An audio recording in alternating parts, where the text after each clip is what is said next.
Idrach, and today we are in Floresville, Texas. We're coming with the studio of SIC to record at the Holiday Inn in Floresville, Texas. Our company been in business since 1972, so the Roy Idrach family is celebrating 50 years of community service since 1972. Today, we join the Chamber of Commerce and the staff at the Holiday Inn Hotel to welcome our event of Lunch and Learn. And today, the main speaker is Mr. Ben Reed, the director of the Floresville Development Corporation. In the last 3 years of the direction of the board, has taken Floresville and put them in the map with companies like Starbucks, Burger King, Shannon Galvanizing, and many other companies that have opened business in Floresville, and there's more to come. So let's go in to the Holiday Inn and have lunch and learn from Mr. Ben Reed. Thank you, and I'll see you on the other side.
by a snake. Was it brown? Zigzaggy lines? Yeah. Is it bad? You. Suck out the poison while I start a fire to cauterize the wound. Lance, let's go. We're shooting a big attack scene. Oh, hey, Pete. Wait. You're not a real cowboy? No. But I did stay at a Holiday Inn Express last night. Stay smart. Stay at a Holiday Inn Express. Express yourself. Enjoy our free, fresh, hot breakfast any way you like. Express yourself. Only at Holiday Inn Express by IHG Hotels and Resorts. Impressive.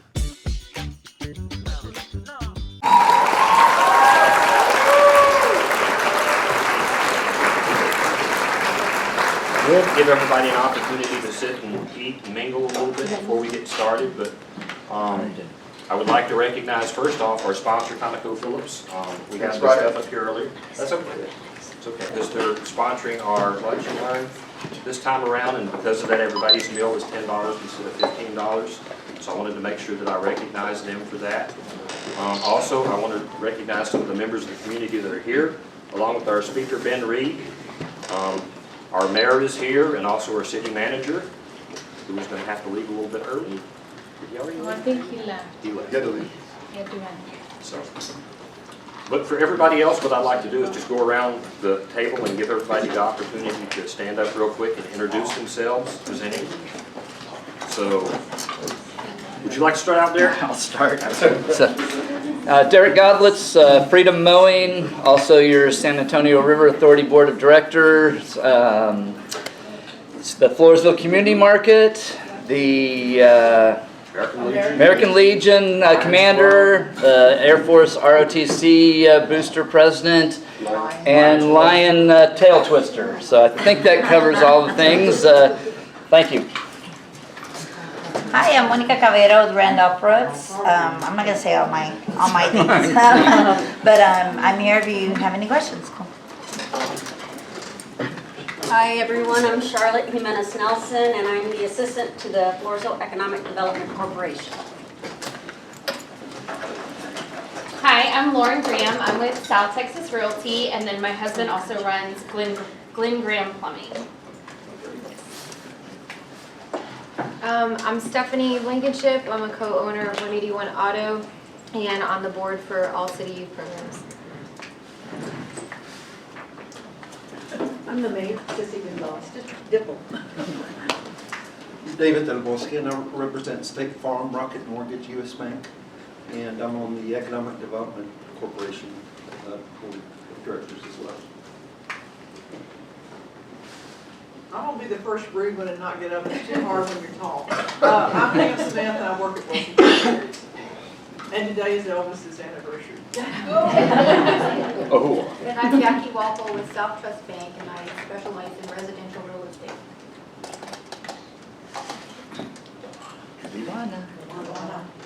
Oh. And I'm the old person in the chamber. Directors, and they call me a historian. Thank you for calling me a historian. I think they said historic. I'm Nancy De La Cerda. I head up the De La Cerda Historical Cemetery Association, and I'm a proud member of the Wilson County Historical Society. I'm an author of little books that I write, little ghost story books about cemeteries that help me promote the history, the early history of Lodi and early Floresville and Wilson County. Thank you. Hi, I'm Diana. I own the Wilson Ballet at the corner of 3rd and C Street, and I also own the Medina Ballet, which is in Hondo. We're going to be doing, formerly known the Moscow Ballet Nutcracker for Christmas, and Aladdin as our spring production this year. How's everybody doing? I'm Andrew Cases. I work with Enlighten, IT consultant firm, but I also do aerial photography for my small business, Alpha Flight aerial imagery, and then also do real estate on the side too for Stepstone Realty. Thank you. Walt Rakowitz, Rakowitz Engineering Survey. Mike Poole. Let's see if we can get up here.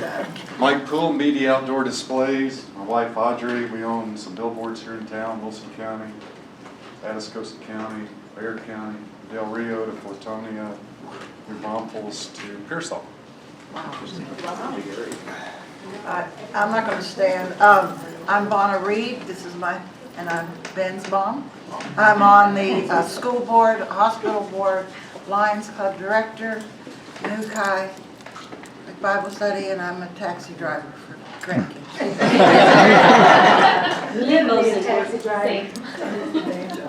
Okay, so I'd like to continue introducing the members of the Chamber of Commerce. Heather Silva is our Vice President. Lisa Guerrero, is a member of our marketing team. Dustin May is also a member of the marketing team. Iris is our office manager. David is a member of Realty, Dwell Realty, right? Yes, sir. So he's with Dwell Realty. He's also a member of our marketing team. And Joanna Huns is also a member of the event committee. So her and Heather were the ones that actually got together and put this event together. So we'd like to thank them for that. And the people from Tate's Catering who did the catering and prepared the food and everything today, I think they already stepped out. But if you guys need catering or something, we'll be happy to pass their business card on to you. Having said that, I will introduce Ben Reed, who's going to be our speaker today.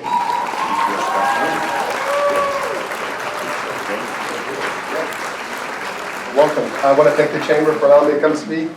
I know I was scheduled to do this almost close to a year ago, and David Del Bosque stepped in, so I appreciate David stepping in to speak as a board member. But yeah, on behalf of my board of directors, we're glad to be here today to represent the great city of Floresville, as Andy would say, and I know he had to step out. But yeah, I do have Charlotte. I did want to put that on there. Charlotte's our assistant, TDC, and my assistant, so this ship doesn't run without a good female behind it. So Charlotte's there, so thank you for helping. David introduced himself as a board member, and then I have Roy Idrach as our treasurer. He's filming as well today. So, no, it's just great to see everyone here. And I'm going to start off a little bit about economic development, and I'll piggyback on Tate's Cater. I know they're not here, but I'm going to brag on them. And that's exactly what the economic growth is about, is supporting small business in the city of Floresville. So if you haven't seen their new sign at the old Blue Casa Village, I think they're keeping the name of Blue Casa Village, coming soon. And to see organizations like this support each other in the small business allowed them to now go have a restaurant. So as those days come in the future, that's what it's all about. Kind of the backbone of what I wanted to talk about, unity, and going with that is just telling the history about what the economic development is. I always get a lot of questions. What does EDC do? The do's and don'ts. What's the difference between the EDC, which is a 4B, and then what's the difference from like a 4A? And the difference in the chamber, and how, it's a roller coaster ride in any city, but I believe we're all on the same track now, going in the same direction, and had some really good talks and able to come talk a little bit about that today.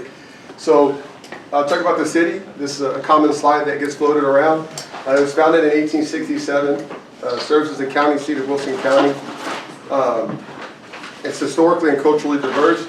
If you look at all the past history from John Conley to Mr. Seguin and a lot of the predominant people on these areas, and if you talk to Nancy in the Delaware Cemetery, you have some of the most famous people that helped create the backbone of Texas history came out of Wilson County. So I'm a proud lifelong native, a resident, not resident. I moved away for a while, but I was born here in 1979. I graduated here in 97.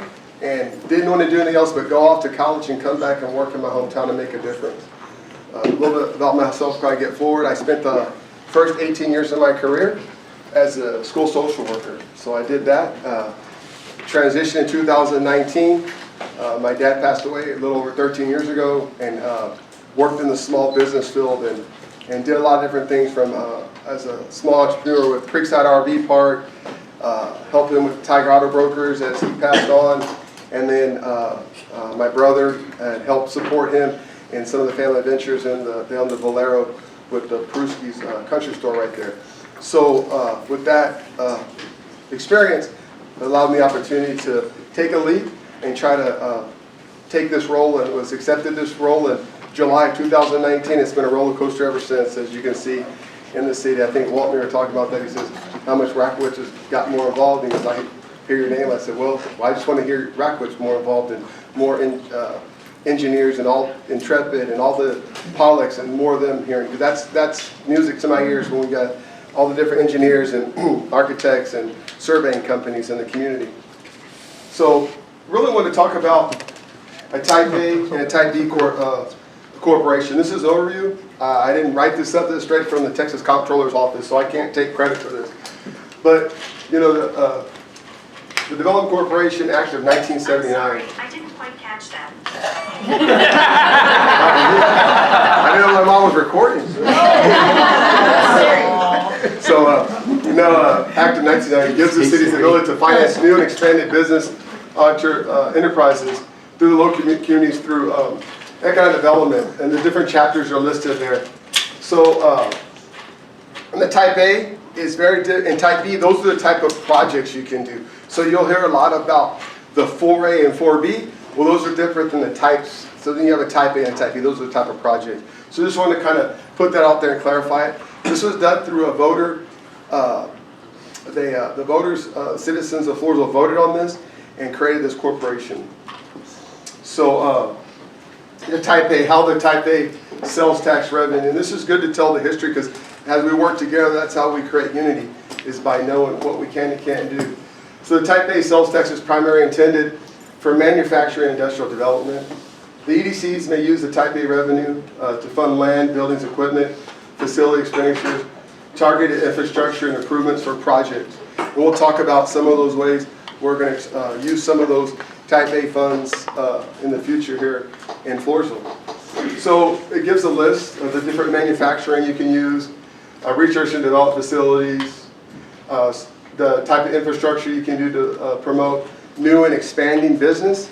And that's important because not only is it for new business, but keep in mind if you have current business, how we can help expand your business. And then aviation facilities, you see a lot of that, like the city of Hondo, and a lot of them create mini airports and things like that. Commuter rail and light rail, which, maybe one day, hopefully, I know they said they took the railway back. They brought it in 1303, but it still has a ways to go before it gets back our way. But it's always a possibility for the future. And then different ports, which we're not around, and maintain and operate the costs associated with these projects. So with the voter approval, the Type A may fund eligibility projects that are eligible under a Type B without voting. So some of the projects over a certain amount, you have to have voter approval to expand those funds. And then in a Type A, you must always publish notice. So some of the things that we've done in the past in the Economic Development Corporation in buying properties, anything over $10,000, we have to go out to the public and let them know we're going to have those funds and have resolutions done and multiple readings, right? So you have to wait. And then not only do we have to do it, but we're under the umbrella with the city. So then we have to have the city council oversee how we expend those funds. And so they will vote on that as well with their resolution, their 2 readings. And then normally wait about 60 days till we can use some of those funds. So, and then they can also have voter approval to send those funds to other aspects, but that's a little more difficult on bigger projects and things. So, and then we don't assume any kind of debt. So, just talk about some eligibility Type B projects. So Type B sales tax they use for any project under eligible rule of A. So you can use them together, or you can put them underneath A to get them done. And I want to talk about that, improving the quality of life. And that's one of our main goals with the Economic Development Corporation. We had a roles and responsibilities workshop here a couple weeks back. And that's one of the big words, how are we improving the quality of life in Floresville as we make our decisions to move forward. And then the Type B may pay for land, buildings, equipment, facilities, and targeted infrastructure for improvement. So this kind of explains how we got this the sports complex done with the city of Floresville, and it had a lot of different stakeholders because the 4A property owned the land, because the advisory board and the 4A, and then the city is the one that maintains the parks, right? So that it becomes the city park, and then the funding of it, right? So the funding of it when we did that was strictly done through sales tax. So if you pay sales tax in the city of Floresville, every youth is very happy that you're a part of that, because without you continuing to have your business, that's what thrives to make sure we make that bond payment, interest payment every year. And then it talks about related stores and restaurants, concession, the parking, transportation facilities. That's a big thing that's been coming on. I know that we work with, as we talk about unity, some of the different transportation issues here in the city, and we work with the ART transportation. The city's worked out a great place for them to have as a home base at the event center, and then they can house out of there. So that might be a good speaker for the future. Have Art come talk about what they do as far as transportation in the community. But related street, water, and sewer facilities, affordable housing, that's something that the 4B, which is the economic development, has done. We, next to the post office, we helped with the senior villages over there. We helped with the affordable housing with our elderly. And that was a few past project. And then some of the past projects with the industrial park to create jobs. The EDC has done in the past projects, and then some of the other stuff we'll talk about later. But promote and develop new and expanding businesses to retain primary jobs. And I just really wanted to focus on that. That's also the top goal, is to make sure we create jobs. I think over this last year, with once the Dodge dealership opens here, and we're planning the ribbon cutting for the Wilson Community Health Clinic. If you haven't seen that beautiful facility they built across from the post office.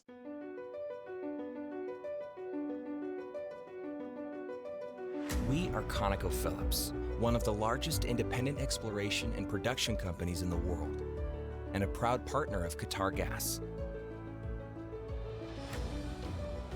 In 2005, we became partners with Qatar Petroleum with a 30% equity in the Qatar Gas 3 project, one of the largest LNG facilities in the world.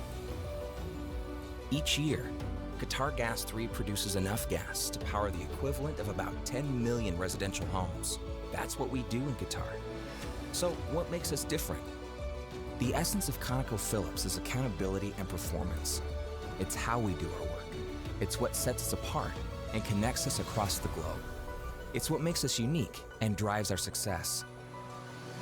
At Conoco Phillips, we believe that it's not just what we do that's important, but how we do it. We believe in planning, in taking care, in striving to be better, to create something amazing, not just for the now, but for generations to come.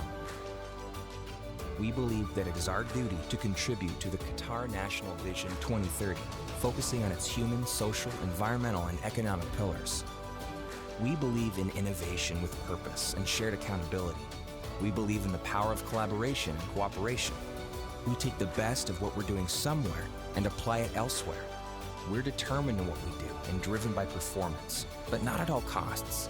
We do whatever it takes to get the job done safely. That's how we do it.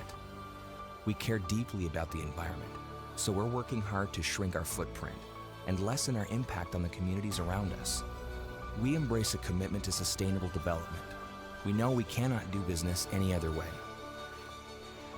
The Conoco Phillips Global Water Sustainability Center is our designated center of excellence for water-related research and technology.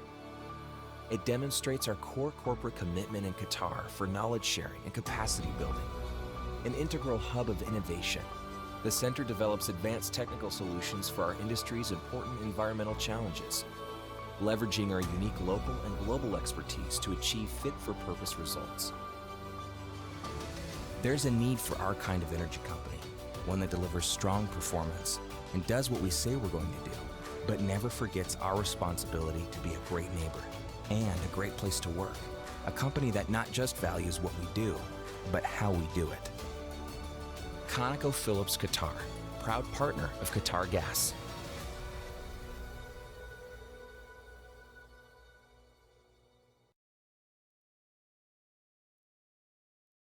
If we go in there, we're pushing about 350 new jobs we've created in the past 3 years, and that's something to be excited about with them and Shannon Galvanize. Even Shannon Galvanize on our outskirts and helping to do those projects, because that helps any city, and anybody thrive. So, you're going to have the rooftops come. We got to have jobs for everybody, and then the service industry after that. So, public facilities, recycling facilities, streets and road drainage, and so forth. It talks about how they can also seek the voter. So, we'll talk about some of the allowable costs that we've done in the past with the EDC here in Floresville. Acquisition of land. We've done that in the past. We've acquired land to do the industrial park. Past boards have. We haven't really gotten business buying land here lately besides the Phillips project, and we'll talk about that in a little bit, how we bought that to create jobs and create sales tax. So machinery and equipment, construction costs, planning, professional services related to the project, and then administrative and other necessity expenditures. So the main requirement is that the business bring new money into the community. This is important. So if you're expanding your job, that's what it's about, creating those new funds. In 2003, the legislature voted to recommend that certain projects created or retained primary jobs. And we've talked about that already as our number one goal, making sure we're creating what type of jobs.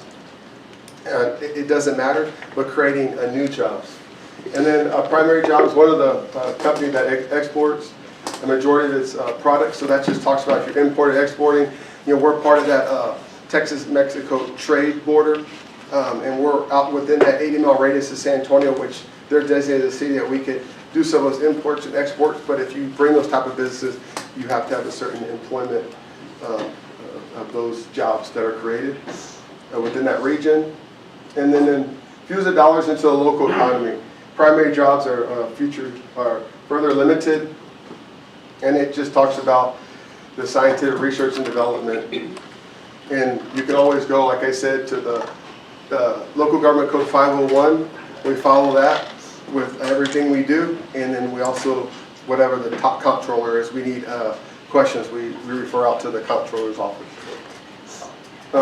Performance agreements, and that's something big that we do probably on every project moving forward. It's just to hold people accountable when we do projects. We have those performance agreements that we put in place. Even on our small things, as we do like facade and signage grants, we're going to start implementing like performance agreements as we help with those funds. Because even if they're under that 10,000, just to have accountability moving forward. So we enter into written performance agreements with any business enterprises that gets those type of funds. And that's the thing, because if you sell something under cost, you can't just have like a land grab, buy it and then sell it cheap for somebody. You have to have those performance agreements and justify maybe why you're selling that land below market value. Because anything that we do, you have to get it appraised and then have the justification behind it. Talks about the different capital investments that we make for the businesses and the terms of repayment process if we do terms of repayment. And we're getting there.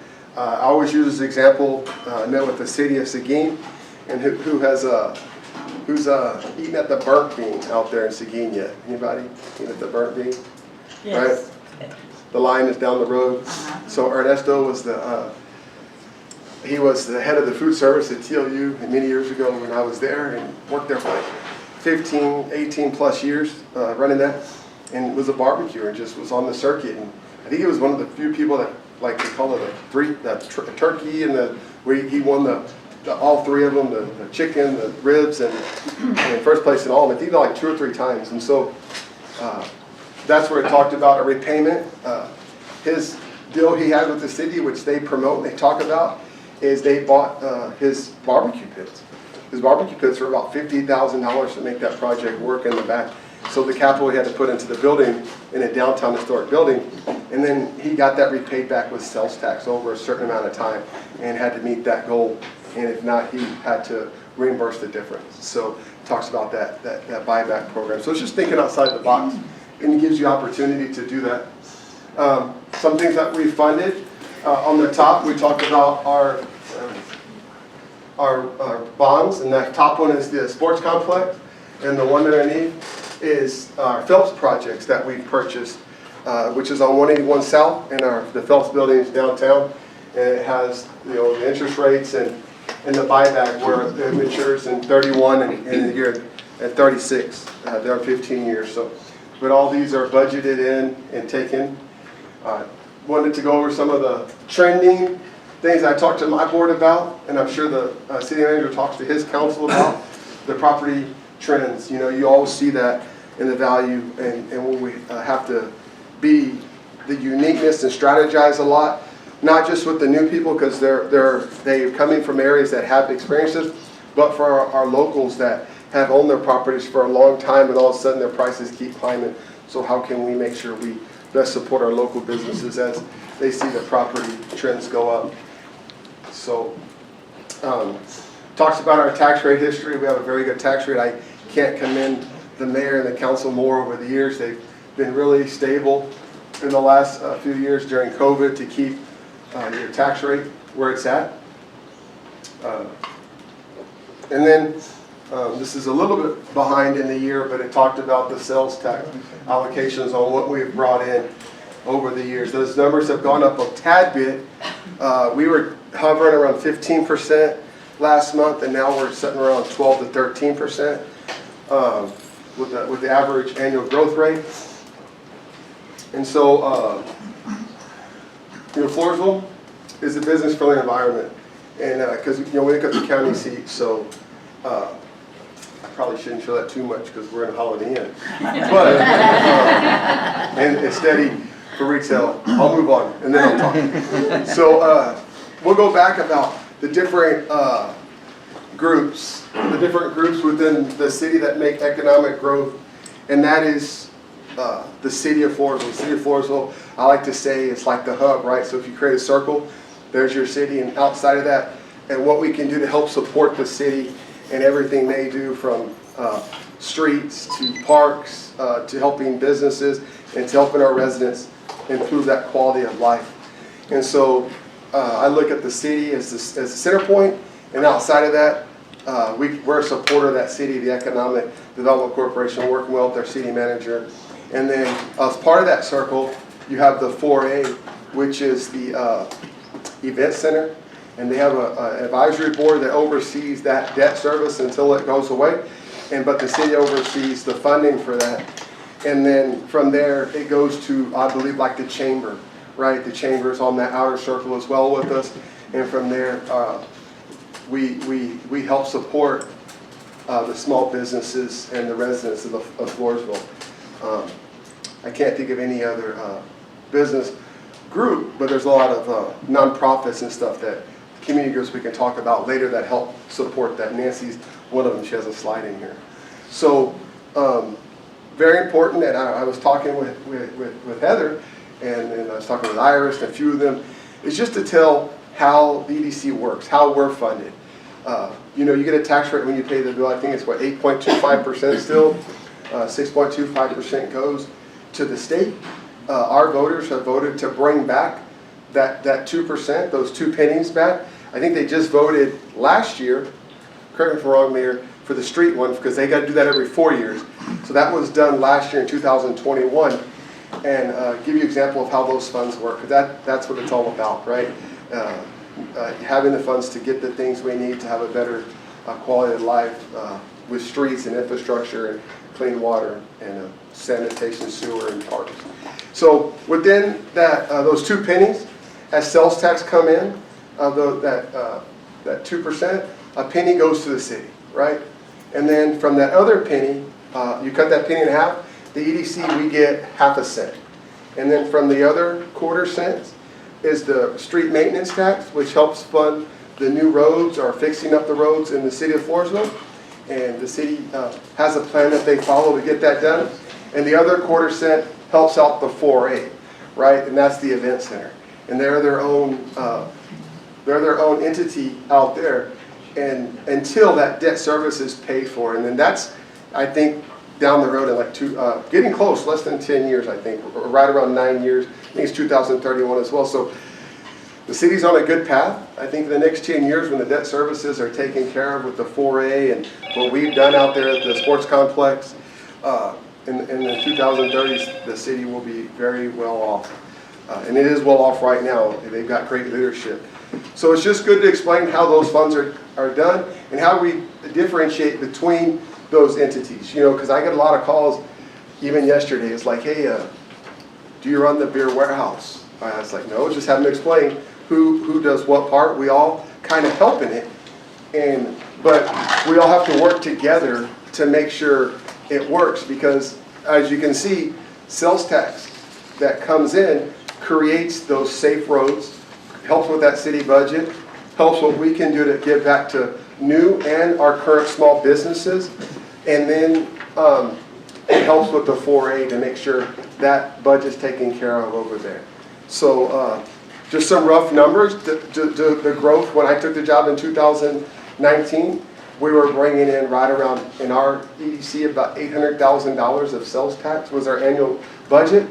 This next year, we're budgeting about $1 million, let's say 295, let's say $1.3 million, so about $500,000 more in sales tax. And the other cities around here, they don't even have an annual budget for that sales tax, just in the growth that Floresville's brought in. So as we continue to grow, it's going to take us coming together and working on that. We've had those conversations, crucial conversations internally and within the city and how we can better do this. I think we still have meetings set up on how we can still make and work better together. I just want to talk about some of the new businesses that have come in, then we'll go on to some other things. So with that growth, one of the first ones was Starbucks came in. And so Starbucks is a corporate business. It's not run by a franchisee. So it makes it a little more difficult because you're bringing in the corporate to buy into your town. You're not selling it to an individual that owns the rights to build that store here. So that's a big success story for the city to get that mid-corporate, because we've always had Walmart, H-E-B, and some of those big corporate entities, but to get the mid-corporates like the Starbucks and things like that, it was very good. Then you work with different franchisee owners that have been on the plate for a while and see that growth, that saw that it's time to rebuild. So as you see, the new McDonald's that was torn down and built, I think that's record time. I don't think I've seen a building tear down and get rebuilt as fast as them. And then, of course, then it brings on the new franchisees with Burger King. And then Petco, we'll brag on that. That was a big thing with the city is it takes everybody, even the small business owners, to be a part of that data. It was a first of its kind Petco built in the nation. They're going to do 22 this year, but we got the first, which is called the Farm and Ranch and Petco. So it dealt with bringing in the farm and ranch supplies. We had equine therapy to the livestock to your local pet stuff.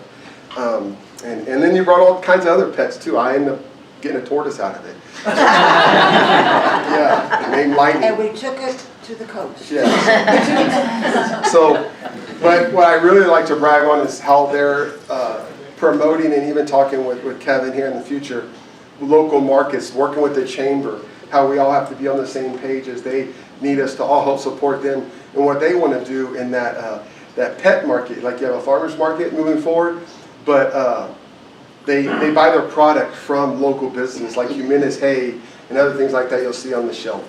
So I'm excited. This one's moving along.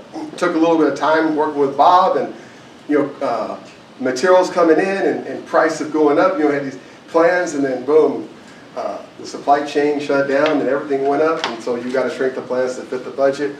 But I am very excited to say that when Price, Dodge, Chrysler, Jeep, and Ram come, that's about an influx of about 70 new jobs to our area. So I'm really excited from the salesmen to the front office staff to the maintenance in the back. And I think they're going to also have one of the new dealerships where they'll have the new Jeep logo. A lot of them you see them together.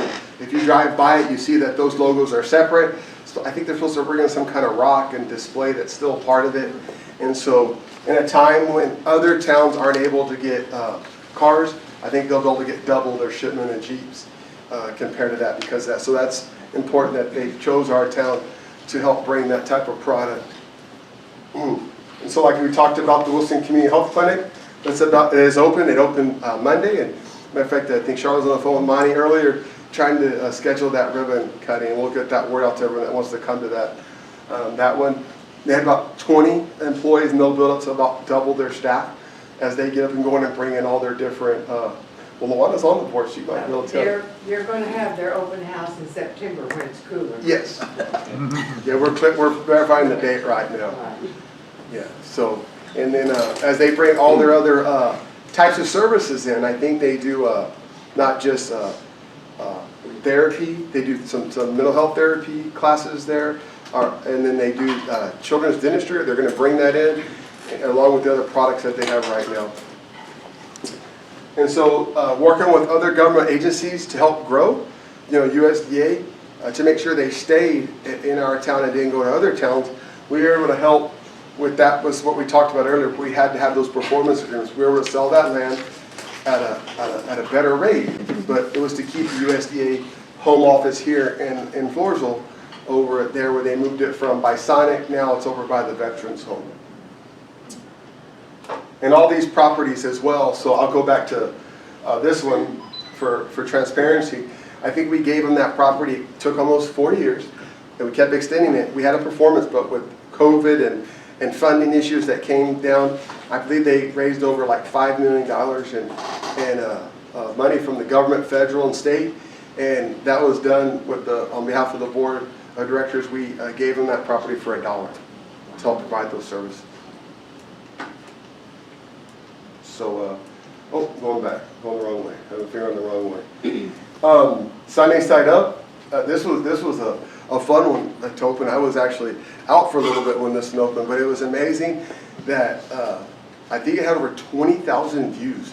The time they got to KSET, 12 came by and interviewed, and when they posted it with the shares and the views, it was probably one of our largest viewing, just a little store that was open, and it opened because I believe it was the first business to open right when everything was shut down with COVID. We were still open business in Floresville, so it was big news in the area. And then from there, the owner had taken an older building that was existing and remodeled it and brought back Wild Bill's, so brought that building back to life. And if you haven't seen his website or his Facebook page, he just put up his 1 year anniversary, and it's cool to see the photos. It's like, I can't believe it looked like that before. So, and then you bring the other small service agencies with, I think it's a Auto Graphics and Sign Company. They're right there on C Street, and then Dean and Peelers, and working with them, and through their growth spurts on, they're going to do they were doing a meat market, and then they did these little pop-up ones, and then that took off during COVID. So now they're reorganizing their plan. But we're about to announce what's going to go on with that here in the near future, so I'm really excited about that. And then some of our smaller ones, with Pink Canyon Boutique, she started like at the market days, cutting hair or having her little boutique mobile, and now having a storefront. And those are the kind of stories we want to tell and stuff like that. And had a lot to do with on how the chamber and all them have helped them in the future and keeping everyone in it.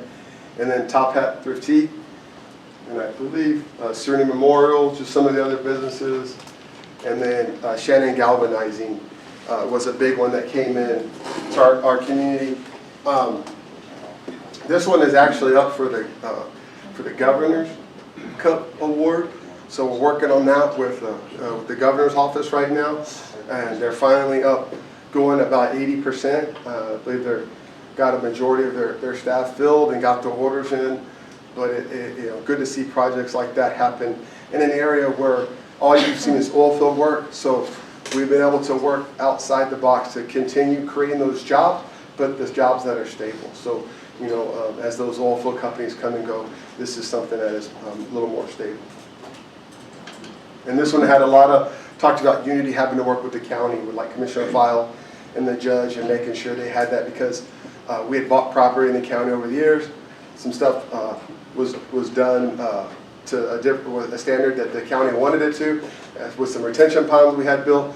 So and I believe that part of talking about this project is just communication, right?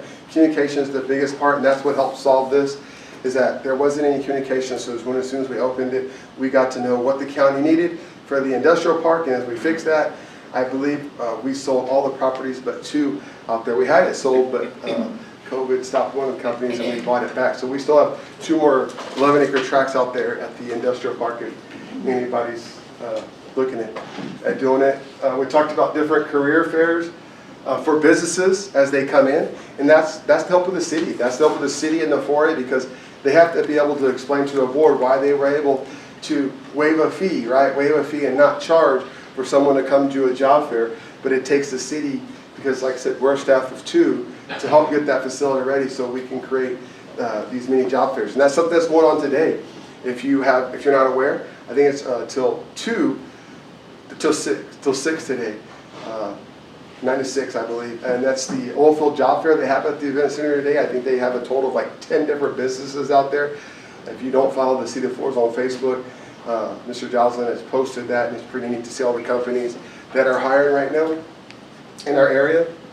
So having those job fairs more specific, and then the FTX nutrition, and then not just bringing in the services and our products, but the services for our youth with the Ultimate Submission Academy, and working with all the different entities that do service our youth. You know, the city works very well with Phillips, and they have a summer youth program where they give back a grant on the funds that come in from, I guess, some of the Phelps funds. I don't know all the ins and outs about it. Sissy might know that. She's on that board. But if y'all haven't seen those come out, I believe they help about 10 organizations, and they split it equally throughout those 10 organizations. And then they do summer programs for their kids. And then they also have that same amount matching. So if they give them $500, then the city will match $500 of in-kind, and they can use that for rentals of the fields or rentals of the buildings, or if they need to have meetings out at the event center, they can waive those fees and use their in-kind funds.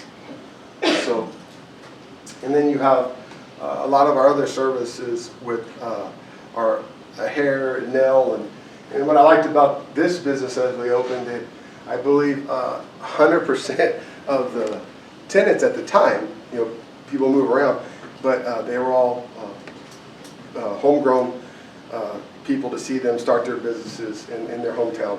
So that was pretty cool to see. And then also with the different service industries, working with Texas Rural Legal Aid, TRALA, if you aren't aware, they're a legal entity that helps, and they're downtown next to Mrs. Annie's Peanut Room.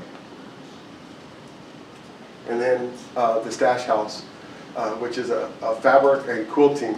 And man, I didn't even, like, I knew they had quilting here because in my previous job that we made quilts for like newborns and during the winter time, and they would drop off quilts, but I didn't know it was that big of a following here. I mean, they had like a quilting tour the other day, and people from like 40 different areas came, and over like 300 people came through to just on this quilting tour. And we're in her, I think Yorktown, where she's originally from, she has a whole house. It's almost like Mr. Delbosky's house, you know, and they made it in a room, and then all they do is rent these rooms to quilt. It's like Thursday through, it's like a bed and breakfast. It's kind of like the coolest concept. And I was like, that's what I want here in Floresville. So we're ready to move to that next step, hopefully, here in Floresville. So it's pretty neat to see that you're hitting these markets that we use. We use a lot of different entities to help get that data. We work with Tax to just make sure our numbers are on track with the comptroller's office month to month, and use that to do like predicting some data for us a little bit, not a lot. It can do, and then you work with another company. We can't take all their credit. We work with Retail Coach. We contract them out, and they are our eyes and ears on the ground when I can't be in Dallas, or I can't be in ICSC in Las Vegas, and Retail Live in Las Vegas, putting the word out, representing Floresville to the businesses that are looking to start in Texas. So with all that, we're able to, you know, do a report, and it has what they call slippage, right? And so this is the one of the ones that it slipped through, because I would have never thought. And you know, you always got, like right now, you know, since Bell's closed, what are we doing to help to replace the clothing that we've lost here in Floresville and things like that. So, and then the washateria, where the owner came in and upgraded Maria's washateria, which is over by Tractor Supply, and then built the new one, which is where the old Richard Brothers ATVs used to be. They come and take a laundromat. And then we talk about residential growth. Working with all the different developers, they'll ask for the data on the jobs. Our main role working with developers is understanding the housing that comes in, so I can provide that data to these companies and these corporations like Starbucks, so that we're all on the same page and sharing that data with the chamber and the city of Floresville, so as we set future goals as organizations, that we understand the type of growth that's coming in, that you're prepared for that type of growth, and we're not caught sleeping on it. I always wink to my mom, and I'll say this on camera. I was like, you see all these houses coming in. I read in Poth, Poth is working about expanding their schools and waiting for Floresville. You look at that, Mom. So, but that's what it's about. It's about being on the same page with the hospital, the school, the chamber, so that as this growth comes in, we're prepared and we're not bringing in portals. And so, if you haven't been out to the links I've ever been, this is phase 1. A little of my history, I got sick a couple of years back. I left, there was 20 homes maybe on the ground. I came back 3 and 4 months later, and all 100 homes have been built, or were at least framed up at the time. And so phase 2 is, I think, near completion out there. And then I believe the city just approved the plat for the Champions, which is another, I think, 139 homes out there at the golf course. And there's, you can see the type of growth that they had planned in the future. This is the one they just got done finishing. And then they have Champions, and then they have all this future growth down here. And then there's a lot of growth down here that's still to come that we're working on. So these are the type of data we work with the developers to make sure we are giving the accurate information out for people like, say Bob Price, if he wants to get a 3rd dealership, or another agency wants to come into town like Petco, they can see current data, because I don't know that, actually, if y'all read the census data lately, it just said that we gained like 755 residents in 10 years. And I don't know if that's accurate or not, but that's the data that's put out there. But when you put these houses together to prove the current data that we have. So that's what we stay on top of. Charlotte helps me with those spreadsheets, putting them together, putting together maps, and sending them out all the time. Just give you some numbers about proper planning and working together as a team with everybody. As you can see, the residential numbers in the past, and, just a few years back, there was only 18 new homes built within the city limits.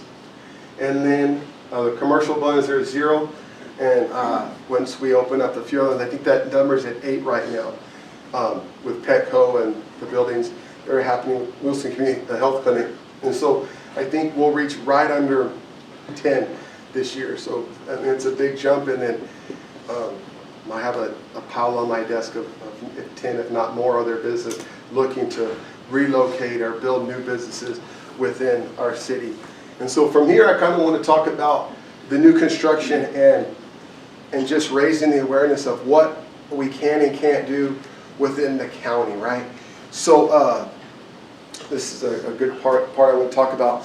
So I'm talking to a lot of people. What EDC can help with is we can help with the city limits, right? So the people that, the businesses that have an entity that pays sales tax within the city limits, I work with some that have virtual sales tax because they have a P.O. box, right? So the P.O. box is in the city of Floresville, so their business is tied. So they pay that sales tax, that it goes to the government and comes back.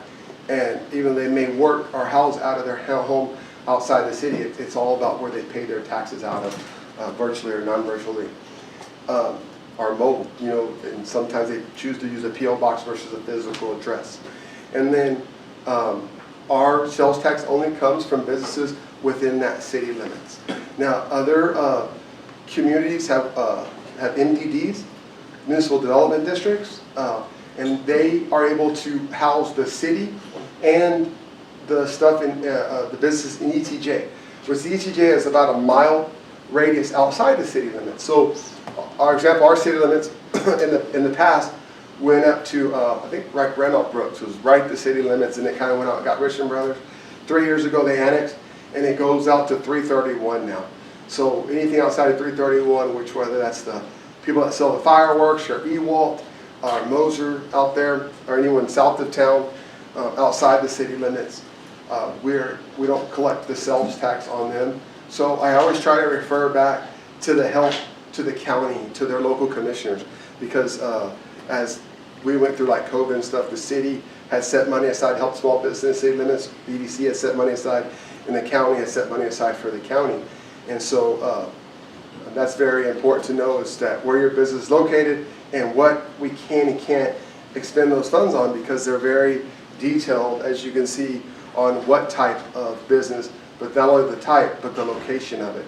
But not to say we can't work as a group moving forward. I know, like for 181, you know, we want to make sure we help support, because it says Floresville on it, it says 181, so you're still part of the city, and we have to find a way, and that's what we're talking with the chamber about, is find a way to fix some of those past trends. And even the trends, and I'm guilty of it, I'm not going to lie, the past trends that were inherited to me, but that how we have to learn to grow and adapt, and to be able to be a little more accessible to people that consider Floresville and the surrounding areas Floresville. We want to be helping to support them. We don't have the answer for that yet, but I can tell you those talks are happening. And so that's one good thing about the chamber, is that they support everybody. I think they even went to Rackowitz and did I think that's the only Floresville sign in the city of Pleasanton I've seen in a long time when they got Business of the Month. I was excited, man. I'm a proud Floresville resident, so I was proud that they had that sign up there in front of Rackowitz. So, you know, thank y'all. Y'all do a lot of work here for being a part of that chamber. But that's the things we're working on in the future. And so we talk about the different types of projects that we've done. So within our project, we helped with the parks, which is the sports complex and the fields. And then the city, I grabbed this from the city. I can't take credit for it, but I grabbed it from Andy and them. And it talked about the different parks, like the pool and things like that. So as we move forward to help on those type of projects, we can be there to help with those. So different events. But I will go back. So the parks, some of our parks projects that we've done in the past, the FEDC built a skate park for the city. And then we worked with, at the time it was Paul Sack, and I was on the Parks Foundation at the time.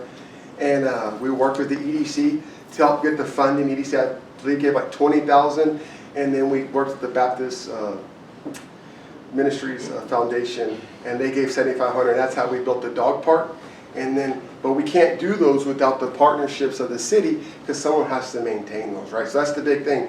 We can build all the parks in the world, but if we want to have a way to pay for the maintenance of them and the upkeep of them, those are the talks that we have to make sure it fits within everyone working together. So we just can't just go build them. So what we've been doing is an engineering firm we worked with in the past did a report for us. When we built the sports complex, they said you can have this real pretty new complex out there, but what are you doing to your old parks?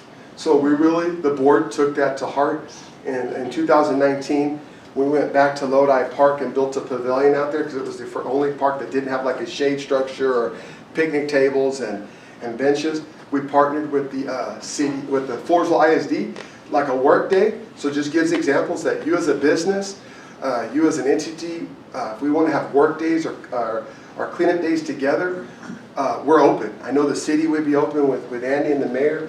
We're open at the EDC to have work together to do projects like that. So they came together, and it was just labor, you know.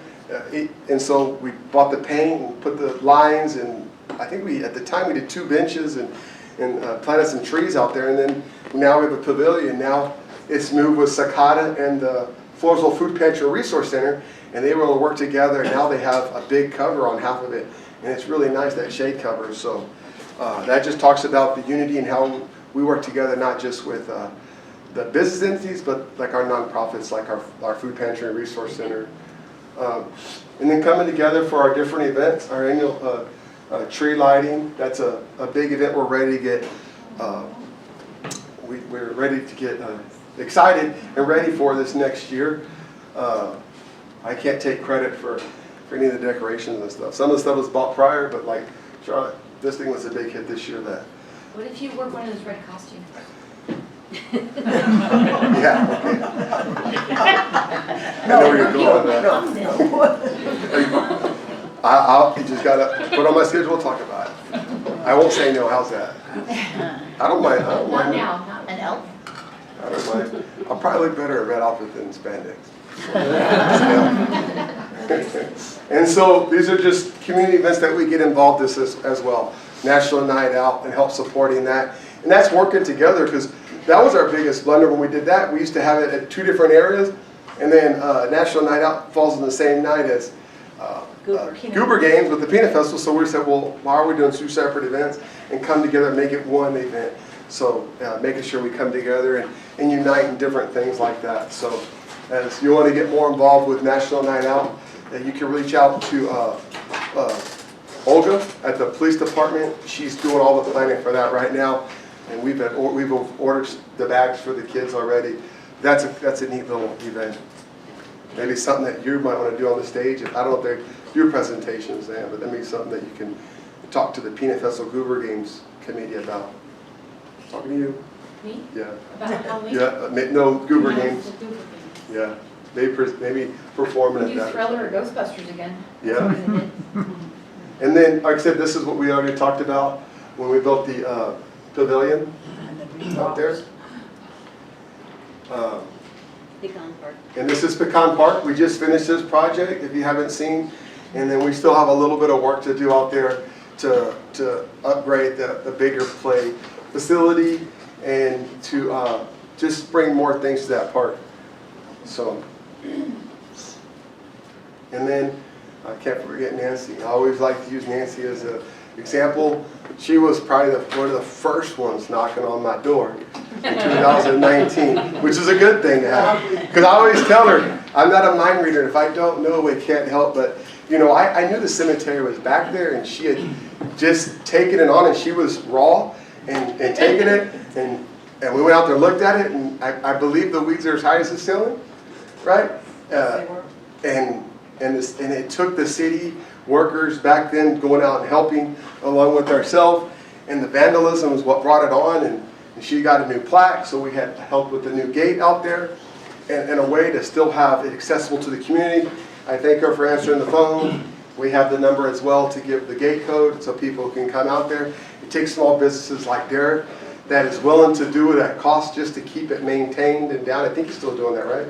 We're on hold. It hasn't needed it, but needed. Yeah, it's needed. Wow, it hasn't rained much. Yeah, I know. Yeah, so but it just helps doing that, and like I said, if you want to know more about that cemetery and the headstone project she just got done with, I thought that was pretty cool. So, and then just getting the word out, right? It's coming to engagements like this that I'm glad that I was invited to on behalf of our board, just to tell a little bit about what EDC is about, how we work within the city, and what we can and can't do. And then seeing the EDC accomplishments and goals. So yeah, I thought talking for an hour would be like long. I don't want to keep up too long. So we just had a roles and responsibility, and these are some of our core stuff we work on. Job creation is up there. Number one is downtown, is improving our downtown. So that will continue to stay up there, and what we can improve with our downtown. I had a really good talk yesterday with someone that just bought a building downtown. The guy out of California that's invested in another one. So it's good to see the movement in our downtown that we haven't had in a long time. So showing our historical value, that's working with our cemeteries. We have a meeting coming up with the Historical Society, I believe. We're trying to set that date. What we can do to help with the jailhouse, but everything has its like its obstacles and its hurdles, right? Because the historical is like, well, you can help, but yeah, but it's on county property and it's owned by the county. We can't invest in it because the county is like its own island within the city, right? That square block is owned by the county, even though it's in the city limit. But how can we go about it, helping them? Do we have to put some type of long-term lease for $1 on it to help with the funds because we have a stake in those type of projects? I don't know if those are the right answers, but those are the crucial conversations that we talk about in the schools when I was there, which we're bringing over to EDC to talk about.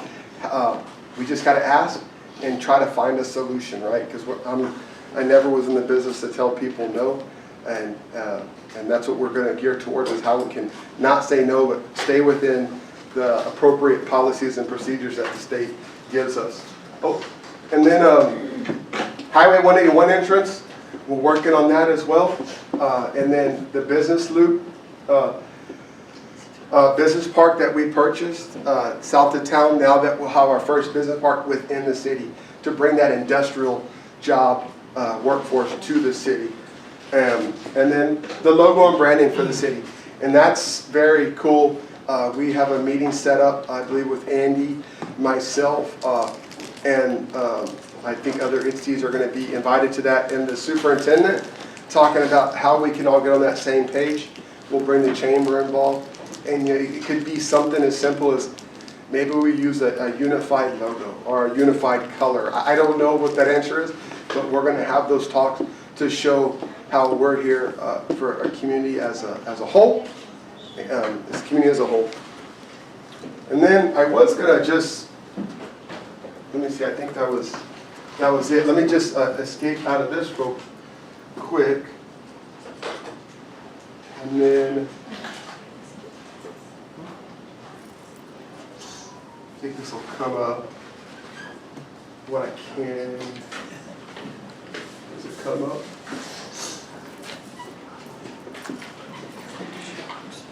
Well, I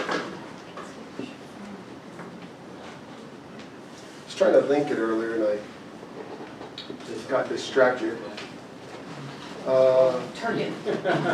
Well, I'll have it up here at the end, but if you'd like to come up and see the layout of the Phillips project, I'll be here to answer questions on that. I will put, you do have my business cards, the last slide. It's just my business card information. So you have my business card on there. I don't know if anybody has any other questions or if I kind of covered that. Yes, ma'am. Of course. I think we need another hour because this is a man of vision, and you forgot to mention we have the community market every Saturday. Yes, that was yeah. Yeah, the goal of which is to, put Floresville is already doing very well. Now it's at the Phillips building, focusing on the downtown development, and Lauren Goblitz and her employee, her right hand, Derek, do a fantastic job. I'm over there sometimes and promote both the El Camino Real de los Tejas. I promote Wilson County Historical Society and the De La Selva Cemetery. This is a man of vision. He knows that if we start, we get people all the way from Corpus Christi, from Houston, from all of these surrounding towns, Sutherland Springs, Lavernia, Poteet, San Antonio. They come in and they know now every second Saturday. And so one of the goals is to get other organizations, if you hold, and businesses, if you hold an event or a super sale, and it's on a second Saturday, promoted as a market day. Community market day, Floresville Market Days is every second Saturday. The other thing is the El Camino Real de los Tejas. Ben Reed and the FEDC took it upon themselves to sponsor when the El Camino Real de los Tejas trail. Floresville has the longest publicly accessible stretch of the El Camino Real in the entire state of Texas. There isn't a town in this state that wouldn't love to have that bragging right, and that belongs to you. FEDC, working with TxDOT and the city of Floresville, just got a big grant awarded to improve the trail. It's over a mile long. It'll be it's about $1.1 million. We did an 80-20 split at no cost to the taxpayers, done through y'all's hard-earned sales tax. Yeah. It's being reinvested back in the community to pave that walkway about 10 feet. I believe it's 6 inches of concrete. It'll go over 6 pedestrian crosswalks and have the appropriate lighting and benches along that trail. It'll start at 97 and go a little bit past Goliad, and then working with the developers of the golf course to bring that trail with like a crushed granite walkway around to and loop back around to that trail. That's right. It connects to the riverbed communities, which will, the hike and biking, and eventually, hopefully, it'll be developed some sort of. And it's the only natural trail that goes through a subdivision at this time too. So as you walk, it actually has signage, if you haven't seen it out there, through phase 2 of the links. The sidewalk is wider, you can see on that path, and that's the trail going through the subdivision and going out the other end. That's a prehistoric trail.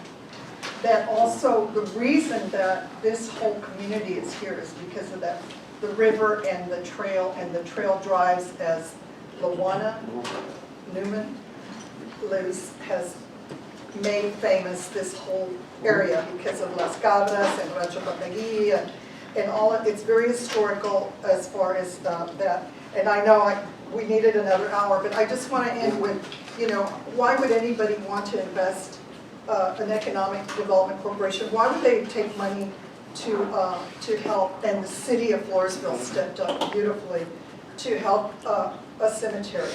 Well, people come to visit cemeteries. The World Heritage Center is opening, San Antonio is opening a center in San Antonio by the San Jose Mission, which is a stone's throw from here. 1.2 million people a year visit the Mission Trail. That's over and above the 2.5 million that visit the Alamo. And those people are now going to be visiting a World Heritage Center at San Jose Mission. That's just a stone's throw from here. So we will get tourists here sooner or later, and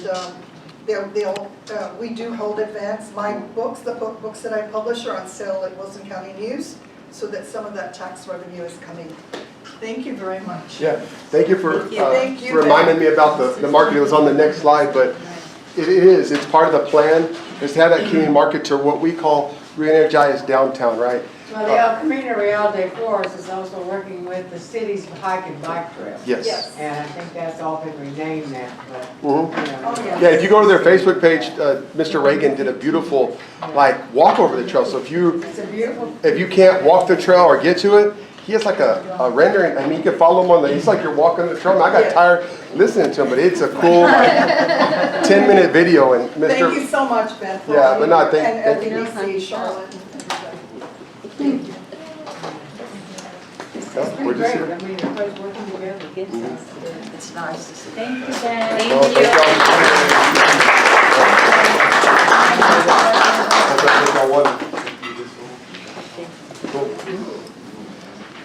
Thank you, Ben, for coming and being our speaker and everything. Okay.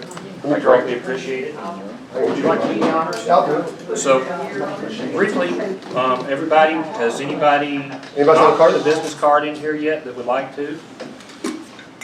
Ben's going to draw a card, and whoever's card he draws will have a free lunch here at our next lunch and learn, which will be on November 15th. So, I better not pick mine. No, that's not mine. It's a smooth round one. 181 auto. Bring Chris next time. So you got to come back now. Yeah, you need to come back. I will hang on to this. Perfect. Thank you for drawing that for us. Like I said, I have an and if you're not familiar, I'm located at City Hall. So my office is at City Hall. So just call my number, meet up. I have an open door policy. So I've had that for 20 years now, and I'm not going to change that. Thank you, Ben.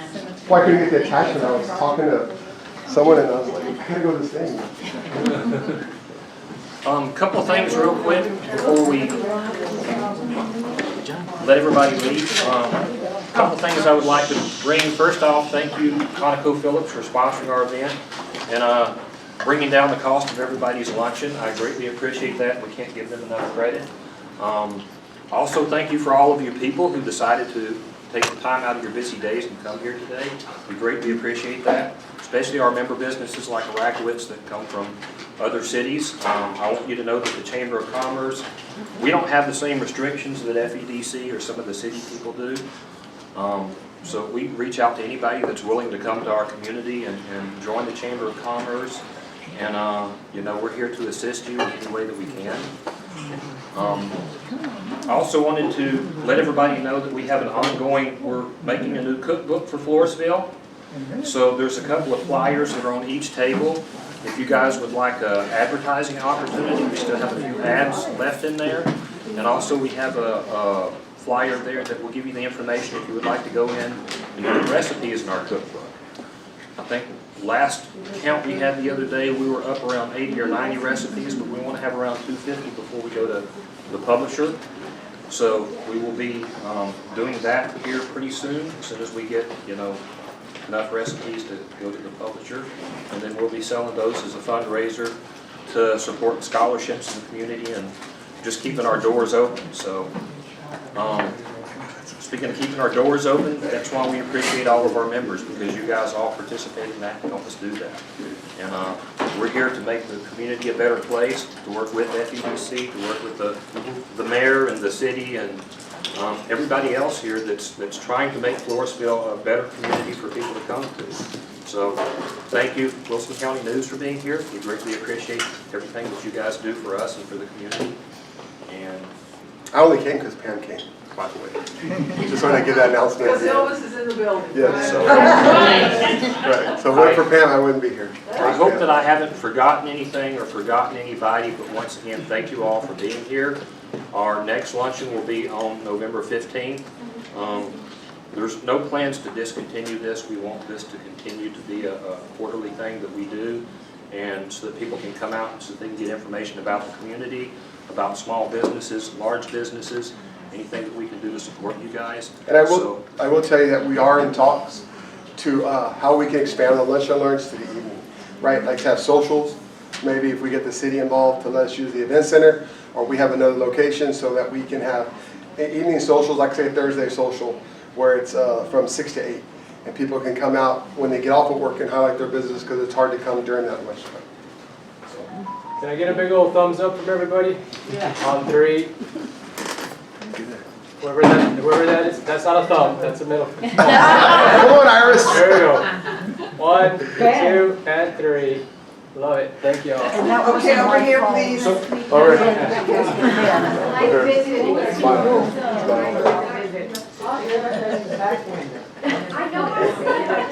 The air conditioner works now. So one other quick point that I want to make that Ben touched on, and I'll just show you. We can't get enough information about it. Sometimes the Chamber of Commerce. Hold on real quick. Mark still wants to say something. Sometimes at the Chamber of Commerce, we get calls and everything, and some of our members and other people within the community kind of get upset because they're not seeing the support from FEDC that they think that they should be getting, and they don't realize that FEDC has certain rules and regulations and everything else that they have to abide by that tells them how they can spend their money and what they can use for what and everything else. So it's wonderful to have Ben up here to kind of explain that to us. So once again, I appreciate you hitting on that topic. So. No, that's a topic that's big in the last year or so, is the fact of what can we do to better support people that live, they call it the red line, the city limits, because we all have a Floresville address, we all eat and shop and live in the same area. We just want to be there to help support you, so we're trying to figure out how we can best support maybe the chamber that is within the city that can better support the businesses outside. So we just have to think outside the box.